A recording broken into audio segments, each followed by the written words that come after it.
Tell me where the freak's at.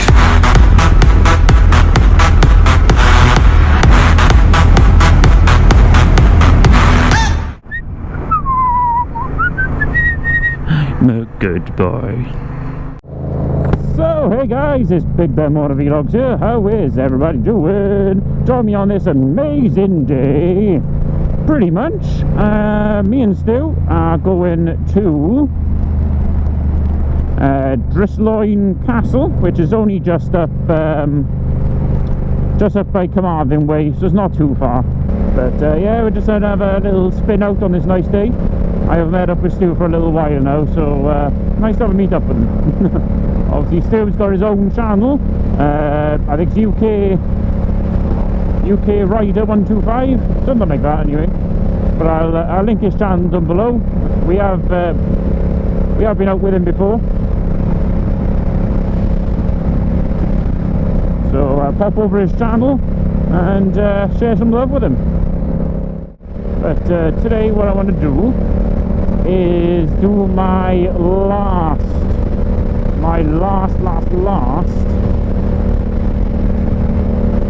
review on my MT-07. My last one. Ooh. So, but I haven't done my year's review yet. So, but that will be my last review. And I'm saying last review because, well, I'm not gonna reveal the secret, but in hopefully in a few weeks you'll find out. Yeah, so I just want to give you my final thoughts on the MT-07 because she has been such a good girl. Yeah, such a good girl, such a good bike to be on. For a starter bike, it is amazing. You know, like your first big bike, it is so good. You know, if you're thinking about one of these, get one. You will not be disappointed whatsoever, because it is a fun bike to ride, but also quite an easy bike at the same time. You know, you can chuck it around the bends, you can sit at 70 on the motorway, simple.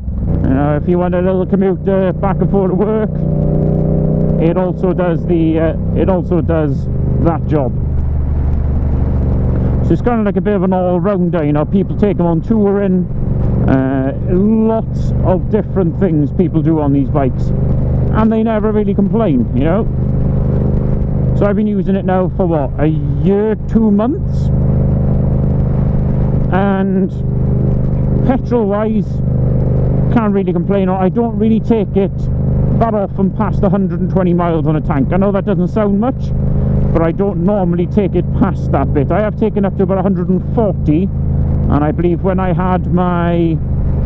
first had it, I had about 160 miles on the tank, but that was generally just going around at like a snail's pace. But if you want a bit of fun in between, probably about 120, and then I would top it.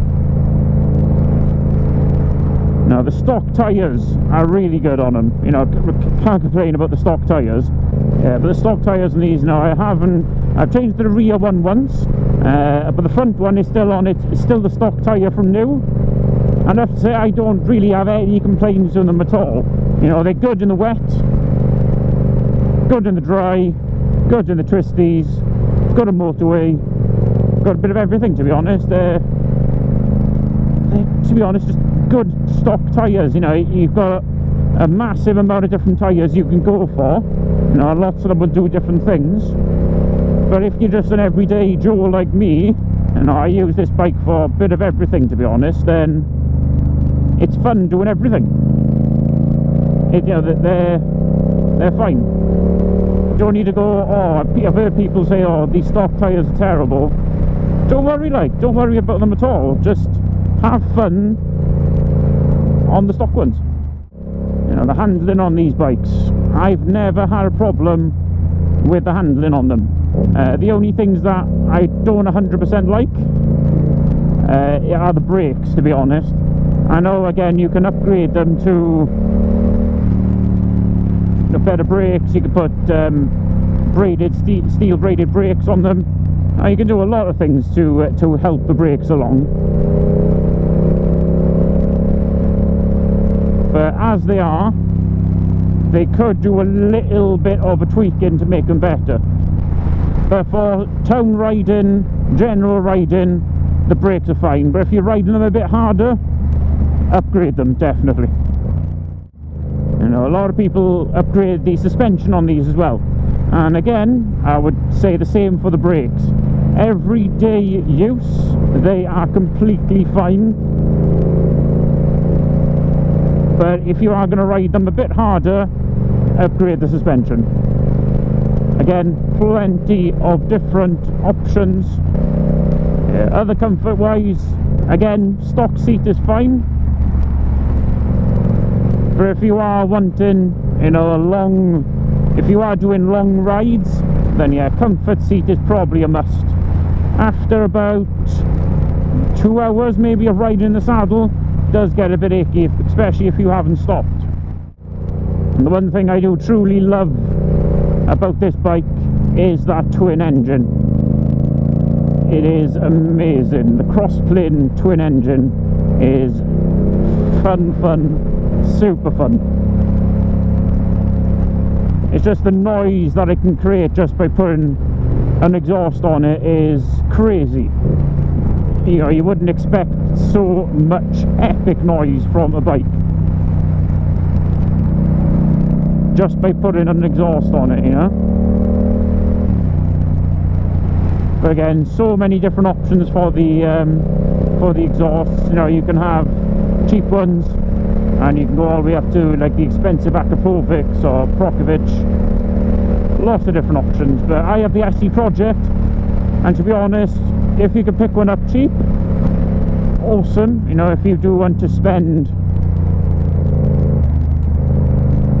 600 quid on getting one, then be my guest. There's a lot of these bikes on the market at the moment, which is kind of pushing the price down, but also second-hand bits for it are getting cheaper as well. So that's always a plus for these bikes. But I've done 8,000 miles on it now, and it's 8,000 very, very enjoyable miles. Now this thing just launches, absolutely launches from a start, and those miles have just gone up and up and up, and it's just like, I've enjoyed these miles so much that I just want 8,000 more, you know. We're nearing just Loin Castle now. It's just going to be just over the water, and it's been a little enjoyable ride up here. But I'll give you a walk on the bike now, and I'll give you like a little rough overview of what it is, and I'll give you like a little walk around, and I'll tell you what stuff I've done on it. And but yeah, it's a big recommendation from me. If you can get one, you know. If you're thinking like, oh, I don't know, get it, just get it, you know. Don't second think it. It is an amazing piece of machinery. It's an amazing bike. So if you remember my first impressions video, I done my first impressions there. I'll link it down below. But yeah, the final look at the MT-07. Final look, and this will be my final review. Obviously I won't be doing any other reviews on it after this one, because normally I do my first impressions 6 months and a year, and then I'll stop it, same as I did with my MT-125. One more point that I forgot to mention was rust. Now we all know obviously that the MT-07 is a budget bike, and what do budget bikes mean is that they are lower quality than some of the more expensive bikes. Obviously it's budget, which means not everything on the bike is going to be a high quality part. So the two things that, well, quite a few things that people say that rust, which is the swing arm, which is normally here, and also the rear suspension. So there's normally two things that people say that rust. With me, yes, they have rusted, but I bought a pretty much like a 10 quid bottle of, it's like a spray, it's Hammerite spray, rust protection spray, and pretty much it's black film, so it gets rid of the orange kind of rust look, and it puts a black layer over the top that's also weatherproof, so it's waterproof as well. So on here, this is actually rusted here, but you can't tell that it's actually rusted because that spray has protected it so well that you can't see it. So you can feel a little bit if you rub your finger along it, but overall it's actually pretty good. And also on the rear suspension, which again has protected it really well, and you cannot see any rust on it. They're not bad rust, but it's good to have like a little protect of it, you know. And sometimes they do it around the mirrors, but that's not too bad anyway. But yeah, like I said, it's a budget bike, so it's going to rust up like that. But yeah, done plenty of mods on the bike, loads of different mods. Yeah, so I think I've created quite a nice MT-07. Obviously everybody's got different ideas on what the best looking MT-07 is, but I think I created quite a nice one, to be honest. So kind of like the parts rundown that I've done. So obviously you got the Puig screen, or the Puig screen, LED front indicators, so those are only put on the last few months actually. Got the full, so got the GPS stay and the 12 volt DC socket as well. Obviously got that awesome looking Bulldog radiator guard, which actually says MT-07 on it, which I love. Got the Puig belly pans. Next bit along, we've got obviously the grip pads for the tank. They're okay, they're not brilliant, they're okay. Obviously got my couple of MT-07 stickers, which I bought cheaply from eBay. Obviously got that epic SE Project exhaust, which is there, which is awesome, do love it. And obviously got the rear LEDs and also the tail tidy as well. And obviously got the bar ends and adjustable levers. Oh, and I've also put on the front and rear fender extenders, as they're called. So that's the front one there, and the rear one is there as well. I think both, I believe, are by Pyramid Plastics, and the red rim tape as well. So there's quite a few things I've done to the bike, quite a few, but I haven't really changed it mechanically wise, but I've changed quite a bit else on it. Yeah, so I said this is the last review that I'm doing for the bike, because better things are coming. So that is all the mods. But I've enjoyed the bike for the year 2 months that I think I'm currently in. I've really enjoyed the bike, really enjoyed it, and I would recommend it. Like I said, recommend it to anyone. It is awesome bike, such a good bike, you know, for my first big bike as well. There's so many other bikes that I could have gone for, but I'm really glad I went for this one. So apart from that, there's nothing much else to say. So you've been watching Big Bear Motor Vlogs, and I shall catch you very soon. Take care, guys. Bye bye.